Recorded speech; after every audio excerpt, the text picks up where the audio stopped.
നമസ്കാരം, എല്ലാവർക്കും challenger ആപ്പിന്റെ YouTube ചാനലിലേക്ക് സ്വാഗതം. കേരള ചരിത്രം വളരെ ഇമ്പോർട്ടന്റ് ആണ്. PSC ഒരുപാട് തവണ ചോദിച്ചിട്ടുണ്ട്. സിലബസിലൊക്കെ എന്തുണ്ട്, കേരള ചരിത്രമുണ്ട്. അപ്പൊ അതിൽ തിരുവിതാംകൂർ ചരിത്രമാണ് നമ്മൾ പഠിപ്പിച്ചു പോകുന്നത്.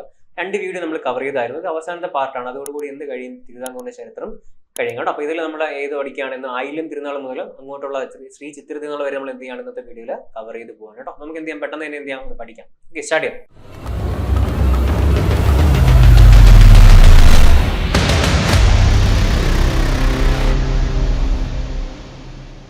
നമ്മൾ ആദ്യമായിട്ട് നോക്കാൻ പോകുന്ന ആയില്യം തിരുനാളിനെയാണ് കേട്ടോ. നമ്മുടെ കഴിഞ്ഞ ക്ലാസ്സിൽ ഇതുവരെ പഠിച്ച ഉത്രം തിരുനാൾ വരെ നമ്മൾ ചർച്ച ചെയ്തായിരുന്നു. ഇനി ആയില്യം തിരുനാൾ രാമവർമ്മയെ പറ്റിയാണ് പഠിക്കേണ്ടത് അല്ലെ.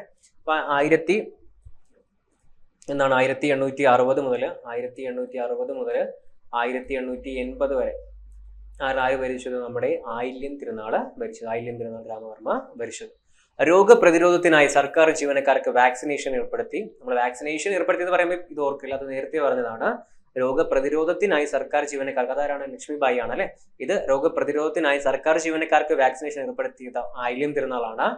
വിക്ടോറിയ രാജ്ഞിയിൽ നിന്ന് മഹാരാജ എന്ന പദവി നേടിയ രാജാവ് ആരെന്നൊരു ചോദ്യം ഉറപ്പായിട്ടും ചോദിക്കാം. ആരാണ്? വിക്ടോറിയ രാജ്ഞിയിൽ നിന്നാണ്. ആരാണ്? ആയില്യം തിരുനാൾ രാമവർമ്മയാണ്. തിരുവിതാംകൂറിലെ ആദ്യ ക്രമീകൃത സെൻസസ് നടത്തിയ ഭരണാധികാരി ആരാണ്? നമ്മൾ നേരത്തെ പറഞ്ഞ സെൻസസ് ആണെങ്കിൽ ചോദ്യ തിരുനാൾ 36, പക്ഷെ അത് ക്രമീകൃതമാണെങ്കിൽ അതാരാണ്? അത് ആയില്യം തിരുനാളാണ്. തിരുവനന്തപുരത്ത് മാനസികാരോഗ്യ കേന്ദ്രവും ജനറൽ ആശുപത്രി എന്നിവ നിർമ്മിച്ചത് ഇദ്ദേഹമാണ്. അപ്പൊ മാനസികാരോഗ്യ കേന്ദ്രവും ജനറൽ ആശുപത്രി, നമ്മൾ ഊളംപാറ എന്നൊക്കെ പറയാറുണ്ടല്ലോ, അത് എവിടെയാണ്? ഈ തിരുവനന്തപുരത്താണ്. അത് ആരാണ്? ആയില്യം തിരുനാളാണ് അല്ലെ. 1869 നിയമസഭാ മന്ദിരം നിർമ്മിക്കുമ്പോൾ തിരുവിതാംകൂർ ഭരണാധികാരി ആരാണ്? ഇദ്ദേഹമാണ്. അപ്പോൾ നിയമസഭാ മന്ദിരം 1869 നമ്മുടെ കോൺസ്റ്റിറ്റ്യൂന്റ് അസംബ്ലി ഹാൾ ഉണ്ടല്ലോ, നിയമസഭാ മന്ദിരം, അത് നിർമ്മിക്കുമ്പോൾ ആരാണ്? ഇദ്ദേഹമാണ്. ആയില്യം തിരുനാളാണ് 1869. ഓക്കെ. ഇനി AR രാജരാജവർമ്മ, രാജ രവിവർമ്മ, കേരളവർമ്മ, വലിയ കോയി തമ്പുരാൻ എന്നിവർ ആയില്യം തിരുനാൾ രാമവർമ്മയുടെ സദസ്സിൽ പ്രമുഖരായിരുന്നു. നമുക്ക് ഇവരെയൊക്കെ അറിയാം. എന്നാണ് AR രാജരാജവർമ്മ, രാജ രവിവർമ്മ. നിങ്ങൾക്ക് എന്തായാലും അറിയാം. കേരളവർമ്മ, വലിയ കോയി തമ്പുരാൻ, ഇവരൊക്കെ ആരുടെയാണ്? ആയില്യം തിരുനാൾ രാമവർമ്മയുടെ സദസ്സിലെ പ്രമുഖരായിരുന്നു. ആയില്യം തിരുനാളിന്റെ ദിവാൻ ആരായിരുന്നു? ടി മാധവറാവു ആണ് കേട്ടോ. ദിവാൻ ആരായിരുന്നു? ടി മാധവറാവു ആണ്. തിരുവനന്തപുരത്ത് സെക്രട്ടേറിയറ്റ് മന്ദിരം പണി കഴിപ്പിച്ചത് ആയില്യം തിരുനാൾ. ഇപ്പൊ ഇരിക്കുന്ന സെക്രട്ടേറിയറ്റ് 1869 ഓഗസ്റ്റ് 23 കേട്ടോ. ഇപ്പൊ തിരുവനന്തപുരത്ത് സെക്രട്ടേറിയറ്റ് മന്ദിരം പണി കഴിപ്പിച്ചത് ആരാണ്? ഈ പറയുന്ന ആയില്യം തിരുനാളാണ്. 1869 ഓഗസ്റ്റ് 23 ഉദ്ഘാടനം ചെയ്തു അതിന്. ഓക്കെ. സെക്രട്ടേറിയറ്റ് മന്ദിരത്തിന്റെ ശില്പി ആരാണ്? വില്യം ബാർട്ടൺ ആണ് സെക്രട്ടേറിയറ്റ് മന്ദിരം പണിതത്. ഓക്കെ. ടി മാധവറാവുവിന് ശേഷം ശേഷയ്യ ശാസ്ത്രി ആയിരുന്നു. അപ്പൊ 2 ദിവാൻമാരെ പേര് പറയുന്നുണ്ട്. ഒന്ന് ടി മാധവറാവു, പിന്നെ ആരാണ്? ശേഷയ്യ ശാസ്ത്രി കേട്ടോ. അപ്പം ആരെ പറ്റിയാ പറയുന്നത്? ഈ പറയുന്ന ആയില്യം തിരുനാളാണ് കേട്ടോ. അപ്പൊ സെക്രട്ടേറിയറ്റ് 1869 1865 പണ്ടാരപ്പാട്ട വിളംബരം. അപ്പൊ പണ്ടാരപ്പാട്ട വിളംബരം ഇമ്പോർട്ടന്റ് ആണ്. എന്നാണ് 1865 പണ്ടാരപ്പാട്ട വിളംബരം. അതുപോലെ 1867 ജന്മികുടിയൻ വിളംബരം പുറപ്പെടുവിച്ചത് ആരാണ്? ആയില്യം തിരുനാളാണ്. ജന്മികുടിയൻ വിളംബരം എന്നത് കാണപ്പാട്ട വിളംബരം എന്നും അറിയപ്പെടാറുണ്ട്. ജന്മികുടിയൻ വിളംബരം എന്നും അറിയപ്പെടാറുണ്ട്, കാണപ്പാട്ട വിളംബരം എന്നും അറിയപ്പെടാറുണ്ട്. അപ്പൊ 65 പണ്ടാരപ്പാട്ടയും 67 ജന്മികുടിയൻ വിളംബരവും. ഓക്കെ. തിരുവിതാംകൂറിലെ പുരോഗമനാത്മകമായ ഭരണത്തിന് വിക്ടോറിയ രാജ്ഞിയിൽ നിന്നും കൈസർ ഇ ഹിന്ദ് ബഹുമതി. അപ്പൊ ഇതാണ് കൈസർ ഇ ഹിന്ദ് ബഹുമതി നേടിയ തിരുവിതാംകൂർ രാജാവാണ് ആര്? ആയില്യം. അപ്പൊ 2 കാര്യങ്ങൾ പറഞ്ഞു. ഒന്ന്, ഇത് 1858 മറ്റേ വിക്ടോറിയ രാജ്ഞിയുടെ വിളംബരമൊക്കെ നമുക്കറിയാമല്ലോ, 1ാം സ്വാതന്ത്ര്യ സമരവുമായി ബന്ധപ്പെട്ട് വരുന്നതാണ്. അപ്പം ആ ഒരു കാലഘട്ടത്തിൽ തന്നെയാണ് ആരും ഭരിക്കുന്നത്? നമ്മുടെ ആയില്യം തിരുനാളും ഭരിക്കുന്നത് അല്ലെ. അത് കഴിഞ്ഞതിന് 60 മുതൽ എത്രയാണ്? 88 വരെ. അപ്പൊ ആ സമയത്ത് ആരുണ്ട്? വിക്ടോറിയ രാജ്ഞി ഉണ്ട്. അപ്പൊ തിരുവിതാംകൂറിലെ പുരോഗമനാത്മകമായ ഭരണത്തിന് വിക്ടോറിയ രാജ്ഞിയിൽ നിന്നും കൈസർ ഇ ഹിന്ദ് ബഹുമതി കിട്ടിയതാർക്കാണ്? നമ്മുടെ ആയില്യം തിരുനാൾ. അപ്പം നമ്മൾ നേരത്തെ ഒരു സാധനം പറഞ്ഞായിരുന്നു, ഏതാണ്? മഹാരാജ അല്ലെ. മഹാരാജയിൽ നിന്നും കിട്ടി, അത് പദവിയും കിട്ടി. അതുപോലെ ഏതാണ്? ഈ പറയുന്ന കൈസർ ഇ ഹിന്ദ് ബഹുമതിയും അദ്ദേഹത്തിന് കിട്ടി. 1866 ബ്രിട്ടീഷ് രാജ്ഞി ഓർഡർ ഓഫ് സ്റ്റാഫ് ഓഫ് ഇന്ത്യയിൽ. ഏതാണ്? ബ്രിട്ടീഷ് രാജ്ഞി ഓർഡർ ഓഫ് സ്റ്റാർ ഓഫ് ഇന്ത്യയിൽ അംഗത്വം നൽകിയ തിരുവിതാംകൂർ രാജാവ് ആരാണ്? ആയില്യം തിരുനാൾ എന്നാണ്. ബ്രിട്ടീഷ് രാജ്ഞിയായിരുന്ന വിക്ടോറിയ രാജ്ഞി 1866 ആയില്യം തിരുനാളിന് മഹാരാജ പട്ടവും നൽകി. നമ്മൾ നേരത്തെ പറഞ്ഞാണ്, ആ പട്ടവും നൽകിയായിരുന്നു. 1861 സർക്കാർ അഞ്ചൽ, ഇന്ന് കൊല്ലത്താണ് അഞ്ചല്, സർക്കാർ അഞ്ചൽ എന്താണ്? തപാൽ വകുപ്പ് പൊതുജനങ്ങൾക്ക് എന്ത് ചെയ്തു? തുറന്നു കൊടുത്തു. അഞ്ചൽ എന്ത് ചെയ്തു? പൊതുജനങ്ങൾക്കായിട്ട് തുറന്നു കൊടുത്തു. തപാൽ വകുപ്പാണ് എന്ത് ചെയ്തു? തുറന്നു കൊടുത്തു. അതുപോലെ സന്തുഷ്ടവാദി എന്ന പത്രം ആയില്യം തിരുനാൾ കണ്ടു കെട്ടുകയുണ്ടായി. അതിനെ നിർത്തലാക്കുകയും ചെയ്തു. കണ്ടു കെട്ടിയത് ആരാണ്? ആയില്യം തിരുനാളാണ്. ആയില്യം തിരുനാളിന്റെ ഭരണകാലത്താണ് തിരുവിതാംകൂറിലെ മാതൃകാ രാജ്യം തിരുവിതാംകൂർ മോഡേൺ സ്റ്റേറ്റ് അല്ലെങ്കിൽ മാതൃകാ രാജ്യം എന്ന പദവി ലഭിച്ചു. ഒരുപാട് പദവി ലഭിച്ചു. അദ്ദേഹത്തിന്റെ പേരുകളായിക്കോട്ടെ, തിരുവിതാംകൂറിന് എന്തായിക്കോട്ടെ, മാതൃകാ രാജ്യം എന്നുള്ള പദവിയൊക്കെ ലഭിച്ചത് ആരുടെ കാലഘട്ടത്തിലാണ്? ആയില്യം തിരുനാളിന്റെ കാലഘട്ടത്തിലാണ്. ആധുനിക തിരുവിതാംകൂർ മാതൃകാ രാജ്യം എന്ന് പ്രകീർത്തിക്കപ്പെടാൻ അടിത്തറ പാകിയത് ഏതാണ്? സോതി തിരുനാളായിരുന്നു. അതിന് കാരണക്കാരൻ ആരാണ്? സോതി തിരുനാൾ ഒരുപാട് മാറ്റങ്ങൾ ഉണ്ടെന്ന് നമ്മൾ പറഞ്ഞല്ലോ. അദ്ദേഹമായിരുന്നു കാരണം. അടിത്തറ പാകിയത്, ബേസ് ഉണ്ടാക്കിയത് അദ്ദേഹമാണ്. പിന്നെ ബാക്കി കെട്ടിപ്പുറത്തിയത് ആരാണ്? അതിനുശേഷം നമുക്ക് അറിയാം സോതി തിരുനാള് 46 വരെയാണ്. 47 മുതൽ ഉത്തരം തിരുനാളും അതിന് 60 മുതൽ ആയില്യം തിരുനാളുമാണ്. പണ്ടാരപ്പാട്ട വിളംബരം നേരത്തെ പറഞ്ഞ 65 കാര്യം എന്താണെന്ന് നോക്കാം. ദിവാൻ സാർ എന്നാണ് ടി മാധവ് റാവു 1865 കൊണ്ടുവന്ന പണ്ടാരപ്പാട്ട വിളംബരം. ഓക്കെ, സർക്കാർ വകയാണ് എന്ന് പറയുന്നത് പണ്ടാര വക എന്ന് പറയുന്നത്. അപ്പം പാട്ടവസ്തുക്കൾ കുടിയാന് ഒരു നിശ്ചിത തുക ഈടാക്കി ഉടമസ്ഥാവകാശം നൽകിയതാണ്. ഒരു നിശ്ചിത ഫീസ് ഈടാക്കിയിട്ട് എന്ത് ചെയ്തു? ആർക്ക് കൊടുത്തു? അത് ഉടമസ്ഥാവകാശം കുടിയാന് കൊടുത്തു അല്ലെ. ഇതോടെ ഭൂമി ഭാഗികമായും വിൽക്കാമെന്നും വന്നു. ഭൂമി എന്ത് ചെയ്യാം? ഭാഗികമായിട്ട് എന്ത് ചെയ്യാം? വിൽക്കാമെന്നും വന്നു. തിരുവിതാംകൂറിന്റെ മാഗ്ന കാട്ട, കർഷകരുടെ മാഗ്ന കാട്ട എന്നറിയപ്പെടുന്ന ഏതാണ്? പണ്ടാരപ്പാട്ട വിളംബരമാണ്. അതാണ് ഇമ്പോർട്ടന്റ്. ഞാൻ നേരത്തെ പറഞ്ഞത് തിരുവിതാംകൂറിന്റെ മാഗ്ന കാട്ട എന്ന് പറയുന്നതും കർഷകരുടെ മാഗ്ന കാട്ട എന്നറിയപ്പെടുന്ന ഏതാണ്? പണ്ടാരപ്പാട്ട വിളംബരമാണ്. പണ്ടാരപ്പാട്ട വിളംബരമാണ്. ഓക്കെ, ഇനി ഇദ്ദേഹം നിർമ്മിച്ച കാര്യങ്ങളാണ്. പുനലൂരുള്ള തൂക്കുപാലം, അതാരാണ് നിർമ്മിച്ചത്? ഈ പറയുന്ന ആയില്യം തിരുനാളാണ്. വർക്കല തുരങ്കം ആരാണ്? ഇദ്ദേഹമാണ്. ലോ കോളേജ് അദ്ദേഹമാണ്. ശംഖുമുഖം കൊട്ടാരം ഇദ്ദേഹമാണ്. Poojappura central jail, Alappuzha light house, ഇതൊക്കെ ആരാണ്? ഈ പറയുന്ന ആയില്യം തിരുനാളാണ്. ആരാണ്? ആയില്യം തിരുനാളാണ് കേട്ടോ. ശരി, അപ്പൊ അത് കഴിഞ്ഞു. 80 വരെയുള്ള കാലഘട്ടം കഴിഞ്ഞു. ഇനി 80 മുതൽ അങ്ങോട്ടുള്ളതാണ് 85. കുറച്ച് കാലഘട്ടം, 5 വർഷം അല്ലെ. 5 വർഷം ഭരിക്കാനായിട്ട് വേറൊരു രാജാവ് വരികയാണ്. അപ്പം നമ്മളെ ഓർഡർ വരുന്ന സമയത്ത് ഒന്നുകൂടെ ഞാൻ പറഞ്ഞു പോവാം. ആദ്യം 1729 മുതൽ 48 വരെ ആരാണ്? മാർത്താണ്ഡവർമ്മ. അനിഴം തിരുനാൾ മാർത്താണ്ഡവർമ്മ. 48 മുതൽ 98 വരെ ആരാണ്? കാർത്തിക തിരുനാളാണ്. 98 മുതൽ 10 വരെ ആരാണ്? അവിട്ടം തിരുനാളാണ്. 10 മുതൽ 15 വരെ ആരാണ്? ലക്ഷ്മിബായും. 15 മുതൽ 29 വരെ ആരാണ്? ഈ പറയുന്ന പാർവതിബായും. 29 മുതൽ എത്രയാണ്? 46 വരെ സോതി തിരുനാളും. 47 മുതൽ 60 വരെ ഉത്തരം തിരുനാളും. 60 മുതൽ 80 വരെ ഇപ്പൊ പറഞ്ഞ ആരാണ്? ആയില്യം തിരുനാളും. 80 മുതൽ 85 വരെ ആരാണ്? ശ്രീ വിശാഖം തിരുനാൾ. ഈ വർഷം പഠിച്ചേ പറ്റൂ. കാര്യം എന്താണ്? ഈ സംഭവങ്ങൾ നടന്ന കാലഘട്ടത്തിൽ ആരായിരുന്നു രാജാവ് എന്നൊരു ചോദ്യം വന്നു കഴിഞ്ഞാൽ ചിലപ്പോൾ തെറ്റാം. ഇനി മുല്ലപ്പെരിയാർ പാട്ടക്കരാർ എഴുതി തയ്യാറാക്കിയ സമയത്ത് തിരുവിതാംകൂർ രാജാവ്. അപ്പൊ ഇത് പഠിക്കുമ്പോൾ മുല്ലപ്പെരിയാർ മാത്രം പഠിക്കില്ല, എഴുതി തയ്യാറാക്കിയതും കൂടെ പഠിക്കണം. കാര്യം തെറ്റിപ്പോവാം, അടുത്ത രാജാവിനെ പഠിക്കുമ്പോൾ തെറ്റിപ്പോവാം കേട്ടോ. അതായത് മുല്ലപ്പെരിയാർ പാട്ടക്കരാർ എഴുതി തയ്യാറാക്കിയ സമയത്ത് തിരുവിതാംകൂർ ഭരണാധികാരി ശ്രീ വിശാഖം തിരുനാളാണ്. മുല്ലപ്പെരിയാർ പാട്ടക്കരാറിനെ എന്റെ ഹൃദയരക്തം കൊണ്ടാണ് എഴുതുന്നത് എന്ന് പറഞ്ഞത് ആരാണ്? ഇദ്ദേഹമാണ്. അപ്പൊ മുല്ലപ്പെരിയാർ പാട്ടക്കരാറിനെ എന്റെ ഹൃദയരക്തം കൊണ്ടെഴുതുന്നെന്ന് പറഞ്ഞ ആരാണ്? ശ്രീ വിശാഖം തിരുനാളാണ്. തിരുവിതാംകൂറിലെ ആദ്യ പരുത്തിമിൽ ആരംഭിച്ച രാജാവ് ഇദ്ദേഹമാണ്. അപ്പൊ തിരുവിതാംകൂറിലെ ആദ്യ പരുത്തിമിൽ ആരംഭിച്ച രാജാവും ശ്രീ വിശാഖം തിരുനാളാണ്. പണ്ഡിതൻ എന്ന നിലയിൽ പ്രശസ്തനായ തിരുവിതാംകൂർ രാജാവാണ് ആര്? ഈ പറയുന്ന വിശാഖം തിരുനാൾ. പണ്ഡിതനായിരുന്നു ശ്രീ വിശാഖം തിരുനാൾ. തിരുവിതാംകൂറിലെ പോലീസ് വിഭാഗത്തെ പുനഃസംഘടിപ്പിച്ച രാജാവാണ് ആര്? ശ്രീ വിശാഖം തിരുനാൾ. കൊണ്ടുവന്നതല്ല, പുനഃസംഘടിപ്പിച്ചതാണ്. തിരുവിതാംകൂറിലെ നെല്ലറ എന്നറിയപ്പെടുന്ന നാഞ്ചിനാട്ടിലെ ജലസേചന പദ്ധതികളെ വികസിപ്പിച്ചു. അതുപോലെ തിരുവിതാംകൂറിന്റെ നെല്ലറ എന്നറിയപ്പെടുന്ന നാഞ്ചിനാടുണ്ട്. നാഞ്ചിനാടിന്റെ ജലസേചന പദ്ധതികൾ വികസിപ്പിച്ചതാരാണ്? നമ്മുടെ വിശാഖം തിരുനാളാണ്. കൃഷിയിലും സസ്യശാസ്ത്രത്തിലും പാണ്ഡിത്യം ഉണ്ടായിരുന്ന തിരുവിതാംകൂർ രാജാവാണ് ആര്? വിശാഖം. അതുകൊണ്ട് തന്നെയാണ് ഞാൻ പണ്ഡിതൻ എന്ന് വിളിക്കുന്നത് അല്ലെ. കൃഷിയിലും സസ്യശാസ്ത്രത്തിൽ അറിവുണ്ടായിരുന്നു നമ്മുടെ വിശാഖം തിരുനാളിന്. 1881 വിശാഖം തിരുനാളാണ് തിരുവിതാംകൂറിൽ ഹൈക്കോടതി സ്ഥാപിച്ചത്. ഇമ്പോർട്ടന്റ് ആണ്. വർഷം പഠിച്ചു. 1881 വിശാഖം തിരുനാളാണ്. മുനിസിപ്പൽ കോടതിയൊക്കെ നമ്മൾ നേരത്തെ പറഞ്ഞു, ഇതല്ല. 1881 വിശാഖം തിരുനാളാണ് തിരുവിതാംകൂറിൽ എന്ത് ചെയ്തത്? ഹൈക്കോടതി. ഇപ്പോഴത്തെ ഹൈക്കോടതിയല്ല, തിരുവിതാംകൂറിൽ ഹൈക്കോടതി സ്ഥാപിച്ച ആരാണ്? 1881 വിശാഖം തിരുനാളാണ്. രാമചന്ദ്ര അയ്യർ ആയിരുന്നു തിരുവിതാംകൂർ ഹൈക്കോടതിയിലെ ആദ്യ ചീഫ് ജസ്റ്റിസ് എന്ന് പറയുന്നത് അല്ലെ. നമ്മൾ ഈ പറയുന്ന ഹൈക്കോടതി എറണാകുളത്ത് വരാനൊക്കെ കാരണമുണ്ട്. അതെന്താണ്? തിരുക്കൊച്ചി ഈ പറയുന്ന സംയോജനമൊക്കെ പഠിക്കുന്ന സമയത്ത് നമ്മൾ പഠിക്കും കേട്ടോ. രാമചന്ദ്ര അയ്യർ ആയിരുന്നു തിരുവിതാംകൂർ ഹൈക്കോടതിയിലെ ആദ്യ ചീഫ് ജസ്റ്റിസ്. എന്തുകൊണ്ട് തിരുവനന്തപുരം എന്താണ് നമ്മുടെ തലസ്ഥാനവും ഈ പറയുന്ന ഹൈക്കോർട്ട് ഇവിടെ എറണാകുളത്ത് വന്നതിന്റെ കാരണം എന്നൊക്കെ പറയുന്നത് തിരുക്കൊച്ചി സംയോജനം പഠിക്കുന്ന സമയത്ത് നമ്മൾ പഠിക്കും. രാമചന്ദ്ര അയ്യർ ആയിരുന്നു തിരുവിതാംകൂർ ഹൈക്കോടതിയിലെ ആദ്യ ചീഫ് ജസ്റ്റിസ്. അപ്പൊ തിരുവിതാംകൂർ ഹൈക്കോടതിയിലെ ആദ്യ ചീഫ് ജസ്റ്റിസ് ആരെന്ന് ചോദിച്ചു കഴിഞ്ഞാൽ രാമചന്ദ്ര അയ്യർ ആണ്. ആരാണ്? രാമചന്ദ്ര അയ്യർ. ഓക്കെ. അതുപോലെ തിരുവിതാംകൂറിൽ മരിച്ചീനി പ്രോത്സാഹിപ്പിച്ചത് ആരാണ്? വിശാഖം തിരുനാൾ. മരിച്ചീനി പ്രോത്സാഹിപ്പിച്ച ആരാണ്? വിശാഖം തിരുനാളാണ്. അദ്ദേഹത്തിന്റെ സ്മരണാർത്ഥം നാമകരണം ചെയ്ത മരിച്ചീനിയാണ് ഏതെന്ന് പറയുന്നത്? ശ്രീ വിശാഖം. ശ്രീ വിശാഖം എന്ന് പറഞ്ഞാൽ ഒരു മരിച്ചീനി ഇനമാണ് കേട്ടോ. അതുപോലെ സ്റ്റേറ്റ്സ്മാൻ, കൽക്കട്ട റിവ്യൂ തുടങ്ങിയ പത്രങ്ങളിൽ ലേഖനങ്ങൾ എഴുതിയിരുന്നു ആരോ അത് അയാൾക്ക് എന്താണ് വിവരമുണ്ട്, പണ്ഡിതനായിരുന്നു. അതുകൊണ്ട് തന്നെ എന്താണ് സ്റ്റേറ്റ്സ്മാനും കൽക്കട്ട റിവ്യൂ തുടങ്ങിയ പത്രങ്ങൾ അത് എന്തെഴുതി, ഈ പറയുന്ന എന്തെഴുതി, ലേഖനങ്ങൾ എഴുതി.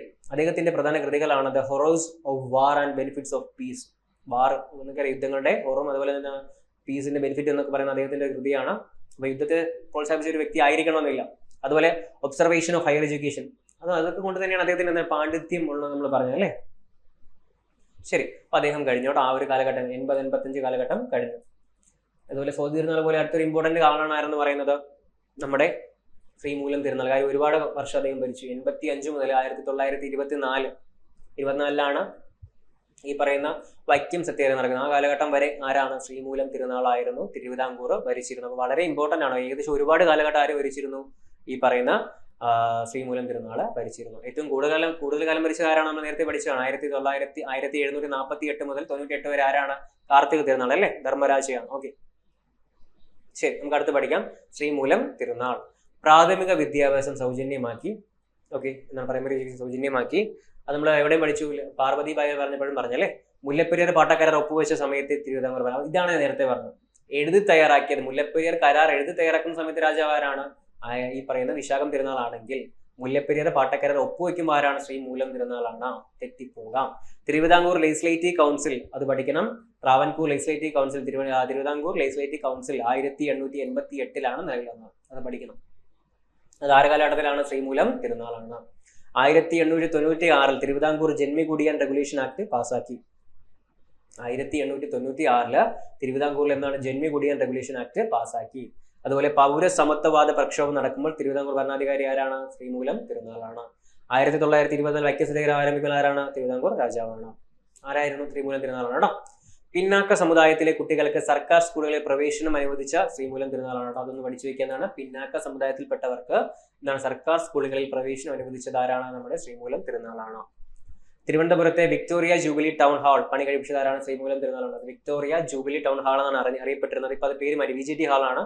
ഓക്കെ, തിരുവനന്തപുരത്ത് സംസ്കൃത കോളേജ്, ആയുർവേദ കോളേജും, ഇതാണ് സംസ്കൃത കോളേജും ആയുർവേദ കോളേജും പുരാവസ്തു വകുപ്പും ദുർഗുണ പരിഹാര പാഠശാലയും വനിതാ കോളേജൊക്കെ നിർമ്മിച്ചത് ആരാണ്? ഈ പറയുന്നത് ശ്രീമൂലം തിരുനാളാണ്. അപ്പൊ സംസ്കൃത കോളേജും ആയുർവേദ കോളേജും പുരാവസ്തു വകുപ്പും ദുർഗുണ പരിഹാര പാഠശാലയും വനിതാ കോളേജൊക്കെ നിർമ്മിച്ചത് ആരാണ്? നമ്മുടെ ശ്രീമൂലം തിരുനാളാണ്. ഫിംഗർ പ്രിന്റ് ബ്യൂറോ, അതുപോലെ തന്നെ എന്താണ് ഹസ്തലിഖിത ലൈബ്രറി എന്നിവയ്ക്കാരുടെയാണ്? ഇദ്ദേഹത്തിന്റെ തന്നെയാണ്. ഈ പറയുന്ന ഹസ്തലിഖിത ലൈബ്രറിയും ഫിംഗർ പ്രിന്റ് ബ്യൂറോയൊക്കെ ആരാ സ്ഥാപിച്ചതാണ്? ശ്രീമൂലം തിരുനാളിന്റെ കാലഘട്ടത്തിൽ സ്ഥാപിച്ചതാണ്. ഇനി ലൈഫ് ഇൻഷുറൻസ് പദ്ധതി നടപ്പിലാക്കിയത് ഇദ്ദേഹമാണ്. അപ്പം നാഞ്ചിനാട്ടിൽ കോതയാർ അണക്കെട്ട് നിർമ്മിച്ചത് ആരാണ്? ഈ പറയുന്ന നമ്മുടെ ശ്രീമൂലം തിരുനാളാണ്. ഈ കോതയാറൊക്കെ തിരുവനന്തപുരത്ത് ഏറ്റവും അടുത്ത് വരികയാണ്. പക്ഷെ ഇപ്പൊ തമിഴ്നാട്ടിലാണ് കോതയാർ അണക്കെട്ട്. ആരുടെയാണ്? ശ്രീമൂലം തിരുനാൾ. 1895 മുല്ലപ്പെരിയാർ ഡാം ഉദ്ഘാടനം ചെയ്തു ഇദ്ദേഹം. ഓക്കെ, 1895 മുല്ലപ്പെരിയാർ ഡാം ഉദ്ഘാടനം ചെയ്തത് സ്വാതി തിരുനാളാണ്. മുല്ലപ്പെരിയാർ ഡാമുമായി ബന്ധപ്പെട്ട് പെരിയാർ ലീസ് എഗ്രിമെന്റ് ഒപ്പുവെച്ച ദിവാൻ ആരാണ്? രാമയ്യങ്കാറാണ് കേട്ടോ. എന്നാണ് മുല്ലപ്പെരിയാർ ഡാമുമായി ബന്ധപ്പെട്ട പെരിയാർ ലീസ് എഗ്രിമെന്റ് ഒപ്പുവെച്ചത് രാമയ്യങ്കാറാണ്. വിദ്യാഭ്യാസ പ്രവർത്തനങ്ങൾ ഏകോപിപ്പിക്കാനായിട്ട് director of public instruction DPI സ്ഥാപിച്ചതും ഇദ്ദേഹമാണ്. ഡയറക്ടർ ഓഫ് പബ്ലിക് ഇൻസ്ട്രക്ഷൻ സ്ഥാപിച്ചത് ആരാണ്? ശ്രീമൂലം തിരുനാൾ. 1910 ജാതി ഭേദമില്ലാതെ തിരുവിതാംകൂറിൽ സ്കൂൾ പ്രവേശനം അനുവദിച്ചു. അതൊക്കെ ഇമ്പോർട്ടന്റ് ആണ് കേട്ടോ. ഒരു മാറ്റമാണ്, അത്രയും കാലം ഉണ്ടാകാത്ത ഒരു മാറ്റമാണ് കൊണ്ടുവന്നത്. മാറ്റം എന്ന് പറയുമ്പോൾ 1910 ജാതി ഭേദമില്ലാതെ തിരുവിതാംകൂറിൽ സ്കൂൾ പ്രവേശനം അനുവദിച്ചത് ആരാണ്? ശ്രീമൂലം തിരുനാളാണ്. ഓക്കെ, അതുപോലെ തന്നെ 1910 സ്വദേശാഭിമാനി രാമകൃഷ്ണ പിള്ളയെ നാട് കടത്തിയ സമയത്ത് ശ്രീമൂലം തിരുനാളായിരുന്നു ഭരണാധികാരി. ഈ പറയുന്നത് രാമകൃഷ്ണ പിള്ള നമുക്കറിയാലോ, ഏത് പത്രത്തിന്റെ? സ്വദേശാഭിമാനി പത്രത്തിന്റെ എഡിറ്റർ ആയിരുന്നു. അദ്ദേഹത്തിന്റെ നാട് കടത്തി. അത് പത്രം ആരുടെ അല്ല? സ്വദേശാഭിമാനി പത്രം ആരുടെ അല്ല? സ്വദേശാഭിമാനി രാമകൃഷ്ണ പിള്ളയുടെ അല്ല. അതിന്റെ ആദ്യത്തെ എഡിറ്റർ ആണെന്ന് പറയുന്നത് രാമകൃഷ്ണ പിള്ള എന്ന് പറയുന്നത്. അത് മാറിപ്പോയി. ദിവാൻ P. രാജഗോപാലാചാരിയാണ് സ്വദേശാഭിമാനി രാമകൃഷ്ണ പിള്ളയെ നാട് കടത്തി. ദിവാൻ ആയിരുന്നപ്പോഴത്തെ രാജഗോപാലാചാരി ആയിരുന്നു. അവർണ ഹിന്ദുക്കൾ, ക്രിസ്ത്യാനികൾ, മുസ്ലിങ്ങൾ എന്നിവർക്ക് ലാൻഡ് റവന്യൂ വകുപ്പിൽ നിയമനങ്ങൾ നിഷേധിച്ചതിനെതിരെ 1919 നടന്ന പ്രക്ഷോഭമാണ് പൗരസമത്വവാദ പ്രക്ഷോഭം. അതായത് നമ്മൾ നേരത്തെ പറഞ്ഞാണ് പൗരസമത്വവാദ പ്രക്ഷോഭത്തെ പറ്റി. അപ്പൊ എന്താണ്? അവർണ ഹിന്ദുക്കൾ, ക്രിസ്ത്യാനികൾ, മുസ്ലിങ്ങൾ ഇവർക്ക് ലാൻഡ് റവന്യൂ വകുപ്പിൽ എന്തില്ലായിരുന്നു? നിയമനങ്ങൾ നിഷേധിച്ചതിനെ തുടർന്ന് 1919 ജാലിയൻ വാലാബാഗ് നടന്ന വർഷമാണ്. അന്ന് തന്നെ കേരളത്തിൽ നടന്ന ഒരു പ്രക്ഷോഭമാണ് എന്ന് പറയുന്നത് പൗരസമത്വവാദ പ്രക്ഷോഭം. 1924 മാർച്ച് 30 എന്നാണ് 1924 മാർച്ച് 30 ശ്രീമൂലം തിരുനാളിന്റെ ഭരണകാലത്താണ് വൈക്കം സത്യാഗ്രഹം നടന്നത് കേട്ടോ. 1924 ഏതാണ് ശ്രീമൂലം തിരുനാളിന്റെ കാലത്താണ് ഇത് നടക്കുന്നത്, വൈക്കം സത്യാഗ്രഹം നടന്നത്. ശ്രീമൂലം തിരുനാളിനാണ് മലയാളി മെമ്മോറിയൽ, എതിർ മെമ്മോറിയൽ, ഈഴവ മെമ്മോറിയൽ, ഇതൊക്കെ 1891 ആ ഒരു കാലഘട്ടത്തിലേക്ക് വരുന്നത്, 96 ആ ഒരു കാലഘട്ടത്തിൽ വരുന്നതാണ്. അപ്പം ആലോചിക്കാം എന്ന് മുതലാണ് ഇദ്ദേഹം ഭരിച്ചു തുടങ്ങിയത്. 1885 മുതൽ 1924 വരെ ആര് ഭരിച്ചു, നമ്മുടെ ശ്രീമൂലം. അപ്പൊ അതൊക്കെ നടക്കുന്ന ആര കാലഘട്ടത്തിലാണ്, ശ്രീമൂലം തിരുനാളിന്റെയാണ്. മലയാളി മെമ്മോറിയൽ ആയാലും എതിർ മെമ്മോറിയൽ ആയാലും ഈഴവ മെമ്മോറിയൽ ആയാലും ആർക്കാണ് സമർപ്പിച്ചത്, ശ്രീമൂലം തിരുനാളിനാണ്. 1925 അതുപോലെ തന്നെ കൊച്ചി നിയമനിർമ്മാണ സഭ നിലവിൽ വന്നു. 1925 കൊച്ചി നിയമനിർമ്മാണ സഭ നിലവിൽ വന്നു. ജസ്റ്റ് പഠിച്ചിരുന്നത് കേട്ടോ. കൊച്ചി നിയമനിർമ്മാണ സഭ വന്നതാണ് 1925. ഓക്കെ, നമ്മൾ 1888 തിരുവിതാംകൂർ ലെജിസ്ലേറ്റീവ് കൗൺസിലിനെ പറ്റി നേരത്തെ പറഞ്ഞുപോയി. ഈ ഇദ്ദേഹത്തിന്റെ കാലഘട്ടത്തിലാണ്, അത് പഠിക്കണം. ആരംഭിക്കാൻ മുൻകൈയെടുത്തത് ആരാണ്, ദിവാൻ ടി രാമറാവു ആണ്. ടി രാമറാവു ആണ് മുൻകൈയെടുത്തത്. ആദ്യ ലെജിസ്ലേറ്റീവ് കൗൺസിൽ എത്ര പേരുണ്ടായിരുന്നു, 8 പേരുണ്ടായിരുന്നു. 1904 തിരുവിതാംകൂർ ലെജിസ്ലേറ്റീവ് കൗൺസിൽ എന്നത് ശ്രീമൂലം പോപ്പുലർ അസംബ്ലി, ശ്രീമൂലം പ്രജാസഭയായിട്ട് മാറി. എന്താണ്, 1904 തിരുവിതാംകൂർ ലെജിസ്ലേറ്റീവ് കൗൺസിൽ എന്തായിട്ട് മാറി, ശ്രീമൂലം പോപ്പുലർ അസംബ്ലി അല്ലെങ്കിൽ ശ്രീമൂലം പ്രജാസഭയായിട്ട് മാറി 1904. അത് പഠിക്കുക. 2 വർഷം 1888 അതെന്തായിരുന്നു, തിരുവിതാംകൂർ ലെജിസ്ലേറ്റീവ് കൗൺസിൽ ആയിരുന്നു. 94 എന്തായിട്ട് മാറിയത്, ശ്രീമൂലം പ്രജാസഭയായി അല്ലെങ്കിൽ ശ്രീമൂലം പോപ്പുലർ അസംബ്ലി ആയിട്ട് മാറി. 1922 തിരുവിതാംകൂർ ലെജിസ്ലേറ്റീവ് കൗൺസിലിലേക്ക് നാമനിർദ്ദേശം ചെയ്യപ്പെട്ട ആദ്യ വനിതയാണ് മേരി പുന്നൻ ലൂക്കോസ് എന്ന് പറയുന്നത്. മേരി പുന്നൻ ലൂക്കോസ് കേട്ടോ, അത് പഠിക്കാം. ഓക്കെ, ഇനി നമ്മൾ നേരത്തെ പറഞ്ഞ ശ്രീമൂലം പ്രജാസഭ, ഇന്ത്യയിലെ ആദ്യത്തെ നിയമനിർമ്മാണ സഭയാണ് ശ്രീമൂലം തിരുനാൾ പ്രജാസഭ. അപ്പൊ അത് ഇമ്പോർട്ടന്റ് ആണ്. ഇന്ത്യയിലെ തന്നെ ആദ്യത്തെ നിയമനിർമ്മാണ സഭയാണ് ശ്രീമൂലം തിരുനാൾ പ്രജാസഭ എന്ന് പറയുന്നത്. ശ്രീമൂലം പ്രജാസഭ ആരംഭിച്ചപ്പോൾ തിരുവിതാംകൂർ ഭരണാധികാരി ആരായിരുന്നു, ശ്രീമൂലം തിരുനാളായിരുന്നു. ശ്രീമൂലം പ്രജാസഭ ആരംഭിച്ചത് 1904 ഒക്ടോബർ 1 ശ്രീമൂലം പ്രജാസഭയുടെ ആദ്യ യോഗത്തിൽ എത്ര പേര് പങ്കെടുത്തു, 88 പേര് പങ്കെടുത്തു കേട്ടോ. ഇവിടെ പറഞ്ഞത് ഈ പറയുന്ന തിരുവിതാംകൂർ ലെജിസ്ലേറ്റീവ് കൗൺസിലാണ്. ഇത് ഏതാണ്, ശ്രീമൂലം പ്രജാസഭയാണ്. വിക്ടോറിയ ജൂബിലി ടൗൺ ഹാളിലാണ് ആദ്യമായി യോഗം നടന്നത്. ശ്രീമൂലം പ്രജാസഭയിൽ അംഗമായ ആദ്യ ഹരിജൻ ആരാണ്, അയ്യങ്കാളിയാണ് കേട്ടോ.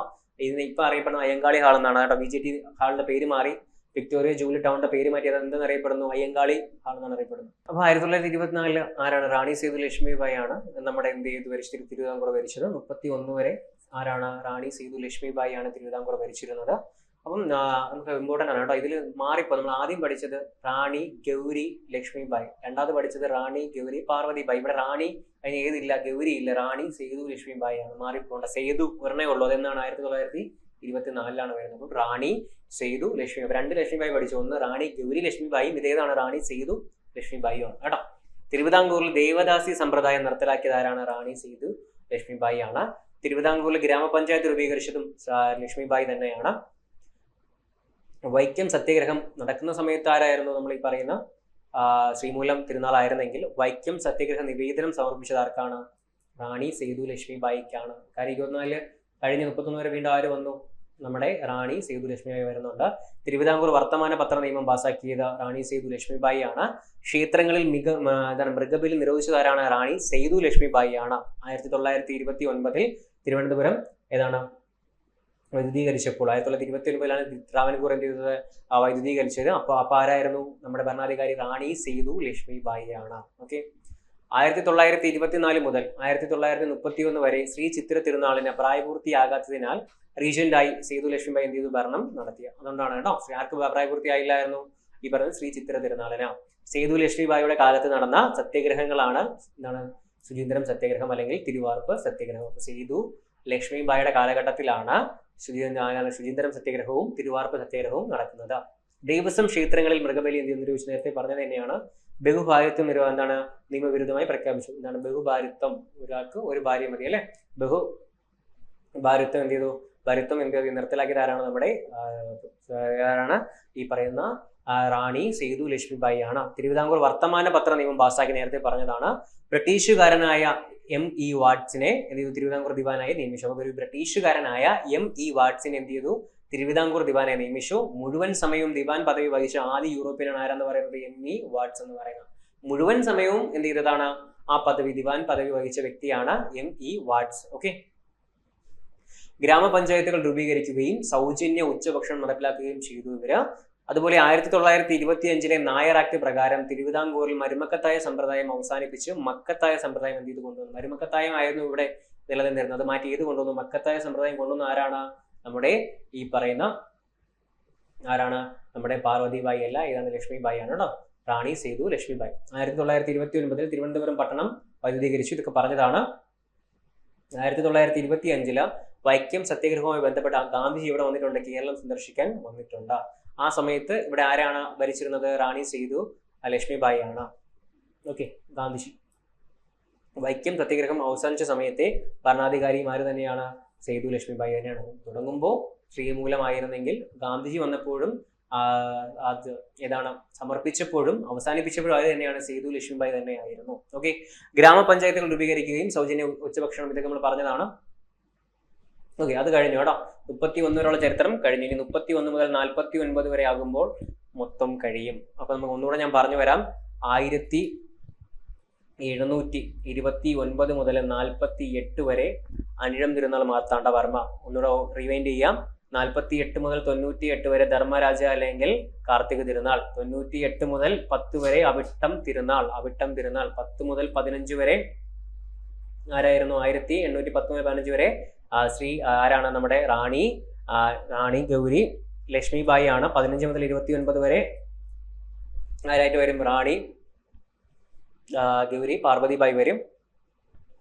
29 മുതൽ എത്ര വരെയാണ്? 46 വരെ ആരായിരുന്നു? സോതി തിരുനാളായിരുന്നു. 47 മുതൽ 60 വരെ ആരായിരുന്നു? ഉത്രം തിരുനാളായിരുന്നു. ഈ പറഞ്ഞ 60 മുതൽ 80 വരെ ഐലം തിരുനാളും. 80 മുതൽ 75 വരെ വിശാഖം തിരുനാളും. 85 മുതൽ എന്നാണ് ഈ പറയുന്ന 1924 വരെ അല്ലെങ്കിൽ 80-85 വരെ വിശാഖം തിരുനാൾ. അതിനുശേഷം ഇത് ആരായിരുന്നു? ഈ പറയുന്ന നമ്മുടെ ശ്രീമൂലം തിരുനാളാണ്. 24 മുതൽ 31 വരെ ആരായിരുന്നു? ഇപ്പൊ പറഞ്ഞ നമ്മുടെ റാണി സേതു ലക്ഷ്മിബായും. 31 മുതൽ 49 വരെ ആരാണ് അവസാനത്തെ? ശ്രീ ചിത്തിര തിരുനാൾ ബാലരാമവർമ്മ. ഇതാണ് തിരുവിതാംകൂറിന്റെ ചരിത്രം. ഇവരാണ് തിരുവിതാംകൂർ ഭരിച്ചിരുന്നത്. വളരെ ഇമ്പോർട്ടന്റ് ആണ്, പഠിക്കാം. ഓക്കെ, ശ്രീ ചിത്തിര തിരുനാൾ ബാലരാമവർമ്മ. ഓക്കെ, നമുക്ക് നോക്കാം. തിരുവിതാംകൂറിലെ അവസാന ഭരണാധികാരിയാണ് ശ്രീ ചിത്തിര തിരുനാൾ ബാലരാമവർമ്മ. 1936 നവംബർ 12 ക്ഷേത്ര പ്രവേശന വിളംബരം നടക്കുമ്പോൾ അത് വിളംബരം പുറപ്പെടുവിച്ചത് ആരാണ്? നമ്മുടെ ശ്രീ ചിത്തിര തിരുനാൾ ബാലരാമവർമ്മയാണ്. ഓക്കെ, തിരുവിതാംകൂറിൽ വധശിക്ഷ നിർത്തലാക്കിയത് ഇദ്ദേഹമാണ്. പ്രായപൂർത്തി വോട്ടവകാശം ഏർപ്പെടുത്തിയ ഇദ്ദേഹമാണ്. തിരുവിതാംകൂറിൽ വ്യവസായവൽക്കരണത്തിന്റെ പിതാവും അത് തന്നെയാണ്. തിരുവിതാംകൂറിന്റെ വ്യാവസായികവൽക്കരണത്തിന്റെ പിതാവും ശ്രീ ചിത്തിര തിരുനാൾ ബാലരാമവർമ്മയാണ്. പോപ്പിനെ സന്ദർശിച്ച കേരളത്തിലെ ആദ്യ ഭരണാധികാരിയും ആര് തന്നെയാണ്? ശ്രീ ചിത്തിര തിരുനാൾ ബാലരാമവർമ്മയാണ്. ശ്രീ ചിത്തിര തിരുനാളാണ്. ഓക്കെ, ഓർത്തിരിക്കുക. ആദ്യമായി സമുദ്രയാത്ര നടത്തിയതും ആരാണ്? നമ്മുടെ ചിത്തിര തിരുനാളാണ്. 32 തിരുവിതാംകൂറിൽ ഭൂപണയ ബാങ്ക് സ്ഥാപിച്ചു. 1932 തിരുവിതാംകൂറിൽ ഭൂപണയ ബാങ്ക് സ്ഥാപിച്ചത് ചിത്തിര തിരുനാളാണ്. 1936 തിരുവിതാംകൂർ പബ്ലിക് സർവീസ് സ്ഥാപിച്ചു. Commission PSC, Travancore public service commission സ്ഥാപിച്ചു. അത് പിന്നെ എന്തായിട്ട് മാറും? നമ്മുടെ ഇന്നത്തെ PSC ആയിട്ട് മാറും അല്ലെ? ശരി. 1936 തിരുവിതാംകൂറിൽ പബ്ലിക് സർവീസ് കമ്മീഷൻ സ്ഥാപിച്ചു. 1937 തിരുവിതാംകൂർ സർവകലാശാല സ്ഥാപിച്ചു. അതെന്തായിട്ട് മാറും? കേരള യൂണിവേഴ്സിറ്റി ആയിട്ട് പിന്നീട് മാറി. ശ്രീ ചിത്തിര തിരുനാൾ തന്നെയായിരുന്നു ആദ്യ ചാൻസലർ. ഏതിന്റെയാണ്? തിരുവിതാംകൂർ സർവകലാശാലയുടെ ചാൻസലർമാര് തന്നെയാണ് ഇദ്ദേഹം തന്നെയാണ്.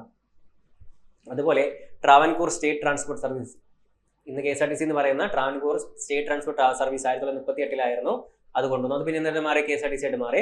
തിരുവിതാംകൂർ റബ്ബർ വർക്ക്സ്, കുണ്ടറ കളിമൺ ഫാക്ടറി, പുനലൂർ പ്ലൈവുഡ് ഫാക്ടറി എന്നിവ ആരംഭിച്ചതും നമ്മുടെ ചിത്തിര തിരുനാളാണ്.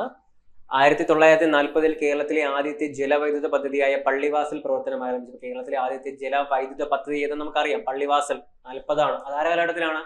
ചിത്തിര തിരുനാൾ. 49 വരെ ചിത്തിര തിരുനാളാണ്. ആദ്യത്തെ വന്യജീവി സങ്കേതം ഏതാണ്? തേക്കടി, പെരിയാർ. ആദ്യത്തെ വന്യജീവി സങ്കേതമായ തേക്കടി അല്ലെങ്കിൽ പെരിയാർ വന്യജീവി സങ്കേതം രൂപീകരിച്ചത് ആരാണ്? നമ്മുടെ ഇദ്ദേഹമാണ്. തിരുവനന്തപുരത്ത് റേഡിയോ നിലയം, എഞ്ചിനീയറിംഗ് കോളേജ്, ശ്രീ ചിത്തിര ആർട്സ് ഗാലറി, വിമാനത്താവളം, ട്രാവൻകൂർ ബാങ്ക് ലിമിറ്റഡ് ഇതൊക്കെ കൊണ്ടുവന്ന ആരാണ്? ചിത്തിര തിരുനാളാണ്. തിരുവനന്തപുരത്ത് റേഡിയോ നിലയം കൊണ്ടുവന്നതും എഞ്ചിനീയറിംഗ് കോളേജ് കൊണ്ടുവന്നതും ശ്രീ ചിത്തിര ആർട്സ് ഗാലറി കൊണ്ടുവന്നതും വിമാനത്താവളം കൊണ്ടുവന്നതും ട്രാവൻകൂർ ബാങ്ക് ലിമിറ്റഡ് കൊണ്ടുവന്നതും ഇദ്ദേഹമാണ്. തിരുവിതാംകൂറിൽ പ്രായപൂർത്തി വോട്ടവകാശം നമ്മൾ നേരത്തെ പറഞ്ഞതാണ്. 38 വിധവ പുനർവിവാഹ നിയമം കൊണ്ടുവന്നതും ഇദ്ദേഹമാണ്. വളരെ ഇമ്പോർട്ടന്റ് ആണ് കേട്ടോ. തിരുവിതാംകൂർ നിയമനിർമ്മാണ സഭ പരിഷ്കരിക്കുകയും ശ്രീമൂലം അസംബ്ലി എന്നും ശ്രീ ചിത്തിര സ്റ്റേറ്റ് കൗൺസിൽ എന്നും നിയമനിർമ്മാണ സഭയ്ക്ക് 2 മണ്ഡലമാക്കി മാറ്റി. അപ്പൊ എന്താണ്? തിരുവിതാംകൂർ നിയമനിർമ്മാണ സഭ നമുക്ക് ഉണ്ടെന്ന് അറിയാം. അതിനെ പരിഷ്കരിച്ചിട്ട് ശ്രീമൂലം അസംബ്ലി എന്നും, ശ്രീമൂലം തിരുനാൾ ആണെന്ന് വന്ന സമയത്ത് നമുക്കറിയാം, ശ്രീമൂലം അസംബ്ലി എന്നും ശ്രീ ചിത്തിര സ്റ്റേറ്റ് കൗൺസിൽ എന്ന അതിന്റെ 2 മണ്ഡലം, രാജ്യസഭ ലോക്സഭ എന്ന് പറയുന്ന പോലെ അതിന്റെ 2 നിയമനിർമ്മാണ സഭയ്ക്ക് 2 മണ്ഡലങ്ങളാക്കി മാറ്റി. തിരുവിതാംകൂറിലെ ഏക മുസ്ലിം ദിവാനായിരുന്നു ആര്? മുഹമ്മദ് ഹബീബുള്ള. തിരുവിതാംകൂറിലെ ഏക മുസ്ലിം ദിവാനായിരുന്നു മുഹമ്മദ് ഹബീബുള്ള. ചോദിക്കും. തിരുവിതാംകൂറിലെ അവസാനത്തെ ദിവാൻ ആരായിരുന്നു? PGN ഉണ്ണിത്താൻ. അപ്പൊ അങ്ങനെയും ചോദിക്കാം, തിരുവിതാംകൂറിലെ അവസാനത്തെ ദിവാൻ ആരാണ്? PGN ഉണ്ണിത്താൻ. 1838 മുതൽ 1947 വരെ സ്റ്റേറ്റ് കോൺഗ്രസ് തിരുവിതാംകൂറിൽ നടത്തിയ പ്രക്ഷോഭമാണ് ഉത്തരവാദ പ്രക്ഷോഭം. അപ്പൊ എന്താണ് ഉത്തരവാദ പ്രക്ഷോഭം എന്ന് പറയുന്നത്? 38 മുതൽ 47 വരെ സ്റ്റേറ്റ് കോൺഗ്രസ് തിരുവിതാംകൂറിൽ നടത്തിയ പ്രക്ഷോഭമാണ്. 47 സെപ്റ്റംബർ 4 ശ്രീ ചിത്തിര തിരുനാൾ പുതിയ ഉത്തരവാദ ഭരണ സർക്കാർ രൂപീകരിക്കാൻ വിളംബരം നടത്തുകയും ചെയ്തു കേട്ടോ. 47. 1948 മാർച്ച് 20 തിരുവിതാംകൂറിൽ രൂപം കൊണ്ട പുതിയ നിയമനിർമ്മാണ സഭയുടെ ആദ്യ സമ്മേളനം നടന്നത്. പുതിയ നിയമനിർമ്മാണ സഭയിൽ അംഗങ്ങളുടെ എണ്ണം എത്രയാണ്? 120 ആയിരുന്നു. ആദ്യ അധ്യക്ഷൻ AJ ജോൺ ആയിരുന്നു. തിരുക്കൊച്ചിയിലെ രാജപ്രമുഖ എന്ന സ്ഥാനം വഹിച്ചതാരാണ്? ശ്രീ ചിത്തിര തിരുനാളായിരുന്നു. അപ്പൊ തിരുക്കൊച്ചി സംയോജനം ഉണ്ടായ സമയത്ത് രാജപ്രമുഖ എന്നറിയപ്പെട്ടത് ആര് തന്നെയാണ്? ശ്രീ ചിത്തിര തിരുനാളാണ്. 1991 കവടിയാർ കൊട്ടാരത്തിൽ വെച്ച് ആര് മരിച്ചു? അദ്ദേഹം അന്തരിച്ചു. നമ്മുടെ ആരാണ്? ശ്രീ ചിത്തിര തിരുനാൾ. അപ്പൊ വളരെ ഇമ്പോർട്ടന്റ് ആയിട്ടുള്ള കുറെ കാര്യങ്ങളാണ് നമ്മൾ ഡിസ്കസ് ചെയ്തത് അല്ലെ. 1729 മുതൽ 1949 വരെയുള്ള ട്രാവൻകൂർ ഹിസ്റ്ററിയാണ് നമ്മൾ ഒറ്റ 3 സീരീസ് ആയിട്ട്, അതായത് ഒറ്റ സ്ട്രക്ചറിൽ നമ്മൾ 3 വീഡിയോ ആയിട്ട് ഇതങ്ങ് തീർത്തിരിക്കുകയാണ് കേട്ടോ. ട്രാവൻകൂറിന്റെ ഹിസ്റ്ററി കംപ്ലീറ്റ് ആയി. അതായത് ഭരിച്ച കാലഘട്ടം ആരൊക്കെയാണ്, ദിവാൻ ആരൊക്കെയാണെന്നൊക്കെയാണ് നമ്മൾ പറഞ്ഞു പോയത്. നമുക്ക് ഇതുപോലെ വേറൊരു ടോപ്പിക്കായിട്ട്, അതായത് LDCക്കും LGSനും CPOയ്ക്കും ഡിഗ്രിക്കൊക്കെ ആവശ്യമായിട്ടുള്ള വേറൊരു ടോപ്പിക്കായിട്ട് നമുക്ക് വേറൊരു ക്ലാസ്സിൽ കാണാം കേട്ടോ. പ്ലേലിസ്റ്റിൽ ഇത് ആഡ് ചെയ്തിട്ടിരിക്കാം. ശരി, നമുക്ക് വേറൊരു വീഡിയോ ആയിട്ട് കാണാം. Thank you.